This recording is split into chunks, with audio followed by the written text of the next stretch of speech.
kenapa tiba-tiba kok ada ajaran baru masuk yang petentang-petenteng mengatakan tegaknya khilafah, kita tegakkan daulah khilafah, tiba-tiba mengharamkan Pancasila. Ini dari mana pemikirannya? Kecuali orang-orang khawarij, orang-orang munafik yang mengharamkan bank tapi masih menggunakan uang kertas untuk makan, yang masih menggunakan fasilitas negara, menggunakan fasilitas Pancasila, dan masih memakan produk-produk bank. Ya ini munafik. Makanya para ulama langsung sepakat. Bahkan para ulama menolak Piagam Jakarta yang meminta supaya hukum syariah ada di dalam salah satu pasalnya. Pertanyaannya, kalau syariah itu dicantumkan di dalam Pancasila, kita nggak usah berpikir soal orang Kristen, orang Hindu, orang Buddha dulu, Pak. Kalau syariah itu ada di dalam pasal di Pancasila, syariah versinya siapa, saya mau tanya? Syariah versinya Muhammadiyah dan NU aja beda kok. Syariah versinya Syiah dan Sunni saja beda kok. Belum bicara Ahmadiyah dan seterusnya.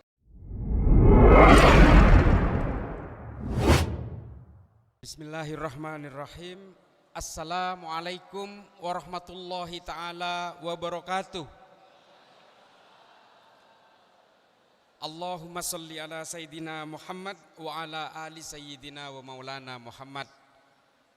Mudah-mudahan Allah memberikan perlindungan dan kesejahteraan kepada kita semua. Amin. Bapak Ibu sekalian, saya ingin bercerita tentang Pancasila. Nah ini penting ini. Karena paham-paham yang mengatasnamakan agama, terutama yang mengatasnamakan Islam, paham-paham radikal, nih tolong catat, paham-paham radikal semuanya mengharamkan Pancasila. Soheh ini Pak. Mau bicara yang mana? Mau berbicara tentang Wahabi Salafi, saya pastikan mereka mengharamkan Pancasila. Di sini kalau ada yang berpaham Wahabi Salafi, pasti mengharamkan Pancasila. Mengapa? Karena Pancasila dianggap aturan buatan manusia. Ini postulat dasarnya. Kalau mereka hari ini belum secara tegas mengharamkan Pancasila, mereka masih berpura-pura, Pak. Kalau di sini ada penganut Wahabi Salafi tapi pegawai negeri, mereka karena masih berpura-pura. Karena mereka masih makan dari Pancasila tapi sebenarnya dalam hatinya mengharamkan Pancasila. Digaji Pancasila. Banyak Pak yang berpura-pura dan bahkan menurut saya hipokrit. Mengharamkan bank tapi gajinya disalurkan lewat bank. Mengharamkan Bank BNI, Bank BRI, Bank Mandiri, tapi produk bank yang bernama uang kertas masih ada di dalam dompetnya. Banyak ini. Bahkan ada Pak mantan teller, teman saya nih, teman kuliah, mantan teller di Bank Mandiri karena ikut pengajian mengharamkan bank sehingga akhirnya dia keluar Pak.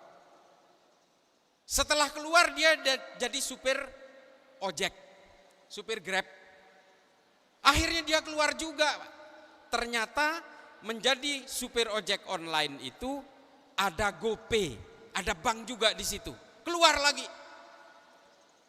Akhirnya dia Pak jualan Habbatus Saudah, obat yang dari Arab. Dia nggak tahu Pak. Habbatus Saudah itu diimpor ke Indonesia berdasarkan letter of credit dari Bank Indonesia. Haram juga seharusnya. Nih, uang kertas, siapa yang punya uang kertas? Konsep fikih itu adalah tabiun. Kalau di hulunya haram, hilirnya haram. Itu jelas konsep fikihnya, Pak. Kalau sampean itu mengharamkan bank, seharusnya sampean uang kertas itu juga haram. Karena itu adalah produk bank. Jelas kok tulisannya Bank Indonesia. Gubernurnya pun tanda tangan Pak, Gubernur BI. Artinya uang kertas itu seharusnya haram. Lah gimana caranya? Gimana ceritanya? Sampean mengharamkan bank, tapi produk banknya dipakai tiap hari untuk beli makanan, untuk dimakan makanan itu. Analoginya begini Pak. Bir itu haram. Bir bintang kayak Angker Bir, Heineken dan seterusnya. Itu haram, jelas. Itu di Al-Quran jelas, khamr, haram. Jadi tukang parkir di pabrik bir kira-kira haram nggak? Jadi tukang parkir di pabrik bir haram nggak? Haram, Mbak. Karena sampean ikut serta memfasilitasi karyawan pabrik bir yang memproduksi bir, yang memproduksi barang haram, maka penghasilan sampean meskipun dari tukang parkir itu haram. Ini yang disebut dengan tabiut tabiun. Dari hulu ke hilir, turun-temurun terus akan menjadi haram. Buka warung nasi di kantin pabrik bir haram nggak? Jualan nasi di kantin pabrik bir haram nggak? Haram, Pak. Karena sampean ikut memfasilitasi pembuatan barang haram. Haram, Pak. Nah, kalau sampean mengharamkan bank, sampean naik haji itu jalan kaki aja. Pesawat maskapai penerbangan itu 100% itu dicicil lewat bank, Pak. Nggak ada yang maskapai beli lunasin. Maka naik pesawat pun haram. Gaji pegawai negeri ini semua melalui kelindan bank semua. Bangunan ini bank semua yang terlibat. Haram sampean duduk di dalam ruangan ini. Maka kemudian Darul Iftah, Majelis Ulama Mesir, menghalalkan bank konvensional. Allahu ahallar bai'ah wa harramar riba. Allah itu menghalalkan jual beli dan mengharamkan riba. Ribanya haram, kita sepakat, Pak, jelas. Usul fikihnya jelas. Ijma ulamanya jelas. Tapi apakah bank konvensional itu masuk ke barang haram atau tidak? Nah, ini kan yang menjadi furu'iyahnya di situ. Khilafiyahnya di situ.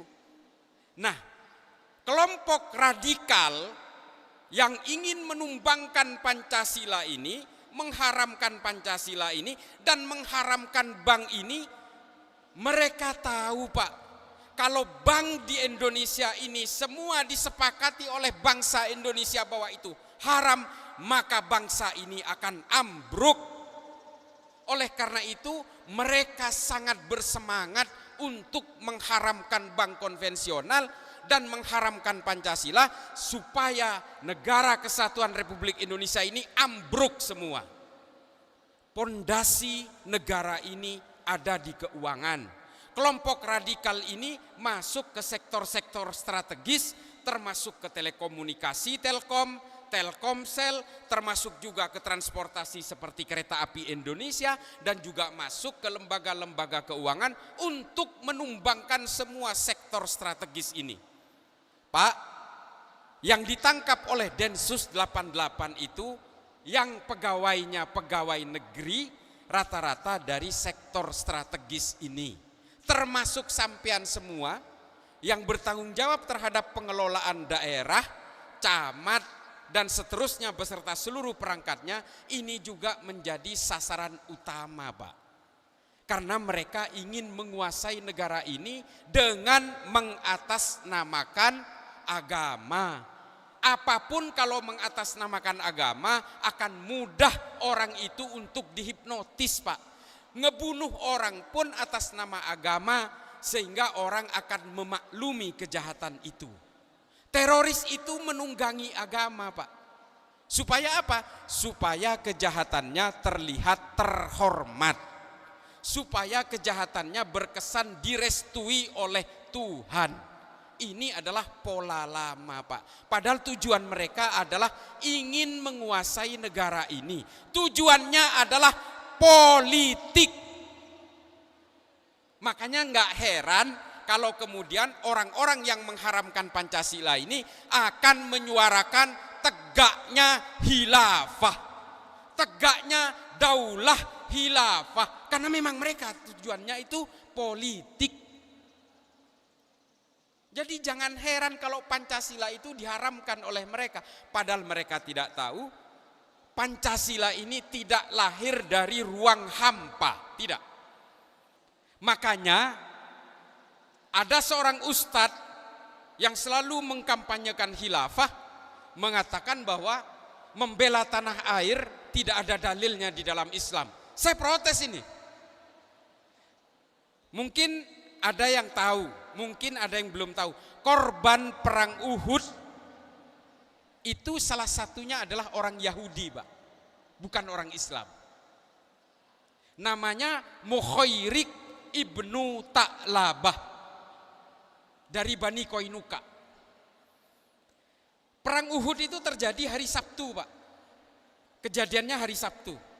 Bagi orang Yahudi, hari Sabtu itu adalah hari yang suci, namanya hari Sabat. Sehingga orang Yahudi kalau hari Sabat ini nggak boleh keluar rumah, nggak boleh memasak, nggak boleh menyalakan lampu, sama seperti nyepinya orang Bali. Nah, di hari Sabat ini ada perang, Pak. Lalu Mukhairik meminta izin kepada istrinya, "Hai istriku, saya mau berperang bersama Muhammad." Coba bayangkan, saya mau berperang bersama Muhammad. Mukhairik, kamu udah gila apa? Kata istrinya. Ini hari Sabat, keluar rumah aja tidak boleh, apalagi untuk berperang. Tapi kata Mukhairik apa? Saya akan membantu Muhammad karena Madinah sedang diserang oleh orang Mekah. Kita harus berjuang bersama Muhammad karena apa?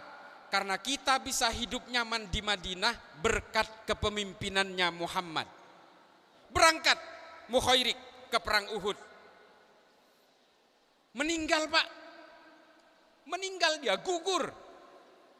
Di bawah bukit Uhud ketika Rasulullah terluka, Rasulullah dilarikan ke ujung atas. Khalid bin Walid masih kafir waktu itu, betul-betul mengalahkan orang-orang Islam ketika itu. Sehingga Mukhairik menjadi salah satu korban di bawah bukitnya. Yang kebingungan itu para sahabat setelah perang. Para sahabat datang kepada Rasulullah, "Ya Rasulullah, kami mengalami kebingungan. Ini ada seorang syuhada tapi agamanya bukan Islam. Kami bingung akan dimakamkan seperti apa orang ini." Lalu kata Rasulullah, "Kalian gak usah bingung, makamkan Mukhairik ini sesuai dengan keyakinan keluarganya. Urusan Mukhairik ini akan masuk neraka atau masuk surga, biarlah Allah yang memutuskan." Sehingga kemudian oleh para sahabat jenazahnya Mukhairik yang masih tertancap panah, beberapa panah di dadanya itu, dicabut panahnya lalu diserahkan kepada istrinya. "Ya Ummi, mohon maaf, Mukhairik gugur dan Rasulullah mengatakan silahkan kubur sesuai keyakinan agamamu," kata sahabat. Ada orang bertanya, "Mas Islah, ini ada orang non-Islam, pengusaha kaya, mau nyumbang ke masjid." Terima bos, duit itu. Terima, Pak. Bahkan kemarin di Masjid Istiqlal, yang menyumbang hewan kurban ke Masjid Istiqlal itu mayoritas pengusaha non muslim. Diterima sama Istiqlal. Karena banyak riwayat yang memperbolehkan itu. Nah, ini kita kembali ke periode berikutnya. Lalu kemudian ada seorang pemikir Islam abad ke-14, namanya Ibnu Khaldun, menulis kitab yang terkenal namanya Al-Muqaddimah. Di Al-Muqaddimah inilah kemudian Ibnu Khaldun menyimpulkan berdasarkan Piagam Madinah bahwa suatu negara itu akan terus terbentuk dan tidak akan tumbang apabila suatu negara itu membuat kesepakatan bersama yang oleh Ibnu Khaldun disebut dengan asobiyah. Asobiyah itu adalah kalau dalam bahasa akademiknya politics and social cohesion. Jejaring dari kesamaan sosial dan politik. Tidak perlu ayat dari Allah kalau untuk ini, kata Ibnu Khaldun. Ini hanya persoalan kesepakatan bersama. Sama seperti yang dilakukan oleh Rasulullah ketika membuat Piagam Madinah. Nah, lalu apa? Kata Ibnu Khaldun, asobiyah ini, kesepakatan bersama dari satu bangsa itu menjadi penting kalau rakyatnya tidak berusaha untuk menggerus sedikit demi sedikit kesepakatan itu. Nah, kalau ada paham radikal hari ini, paham yang ekstrim hari ini mengharamkan Pancasila, itu adalah bagian dari upaya untuk menumbangkan bangsa ini. Ini orang-orang munafik, Pak. Apalagi ASN masuk ke kelompok ini mengharamkan Pancasila, munafik. Masih makan dari Pancasila, Pak, masalahnya. Yang mengatakan munafik itu mungkin saya. Tapi Ibnu Khaldun mengatakan kalau ada rakyat di suatu negara yang mengkhianati kesepakatan bersamanya, dia itu adalah orang-orang munafik. Bahkan lebih kejam lagi Ibnu Khaldun. Bukan hanya munafik, ini adalah orang-orang Khawarij yang telah menghalalkan darahnya Ali dan telah menghalalkan darah keturunan Rasulullah. Ini kata Ibnu Khaldun. Lebih kejam lagi Pak Ibnu Khaldun kalau saya bilang munafik. Karena apa? Nah ini, ketika Pancasila ini lahir dirumuskan oleh Bung Karno dari ND, Flores sana. Lalu kemudian dilemparkan ke forum oleh Bung Karno bahwa ini adalah falsafah dasar negara kita. Mengapa sih kok para pendeta, para nasionalis, termasuk para ulama, kok bisa setuju dengan kesepakatan ini? Karena dasarnya dari asobiyah, Pak. Jadi asobiyah ini bukan istilah baru di dalam Islam. Piagam Madinah ini bukan sejarah baru di dalam Islam. Semua kitab sejarah, risalah-risalah Rasulullah mencatat ini. Ibnu Athir, Ibnu Kathir, Al-Mas'udi, Imam At-Tabari, Imam As-Suyuti, semua menceritakan tentang ini. Tapi kenapa tiba-tiba kok ada ajaran baru masuk yang petentang-petenteng mengatakan tegaknya khilafah, kita tegakkan daulah khilafah, tiba-tiba mengharamkan Pancasila. Ini dari mana pemikirannya? Kecuali orang-orang Khawarij, orang-orang munafik yang mengharamkan bank tapi masih menggunakan uang kertas untuk makan. Yang masih menggunakan fasilitas negara, menggunakan fasilitas Pancasila dan masih memakan produk-produk bank. Ya ini munafik. Makanya para ulama langsung sepakat. Bahkan para ulama menolak Piagam Jakarta yang meminta supaya hukum syariah ada di dalam salah satu pasalnya. Pertanyaannya, kalau syariah itu dicantumkan di dalam Pancasila, kita nggak usah berpikir soal orang Kristen, orang Hindu, orang Buddha dulu, Pak. Kalau syariah itu ada di dalam pasal di Pancasila, syariah versinya siapa saya mau tanya? Syariah versinya Muhammadiyah dan NU aja beda kok. Syariah versinya Syiah dan Sunni saja beda kok. Belum bicara Ahmadiyah dan seterusnya. Maka kemudian yang menjadi penting adalah universalism dari berbagai pasal yang ada di dalam Pancasila ini. Makanya kemudian Pak, hasil pemikiran dari Ibnu Khaldun dalam Al-Muqaddimah ini diambil oleh banyak pemikir politik dan ahli sosial dunia. Yang paling terakhir Pak, tolong mari kita jaga toleransi dan kebersamaan dan tetap jaga Pancasila kita ini untuk diterapkan setidaknya dalam kehidupan berpolitik kita. Setidaknya dalam kehidupan berpolitik kita, atau alangkah bagusnya kalau dalam kehidupan sosial bermasyarakat kita dan bernegara kita. Silahkan Pak, sampean mau menganut agama apapun, silahkan. Sampean mau menganut hukum syariah di rumah, silahkan Pak. Sampean kalau di rumah mau mengharamkan orang tahlilan, ya silahkan Pak. Biarlah yang tahlilan tetap tahlilan, saya juga ikut tahlilan. Silahkan. Tapi ketika keluar dari rumah, jangan menghakimi orang sebagai calon penghuni neraka dan jangan mengkafir-kafirkan orang yang berbeda dengan sampean. Itu kuncinya.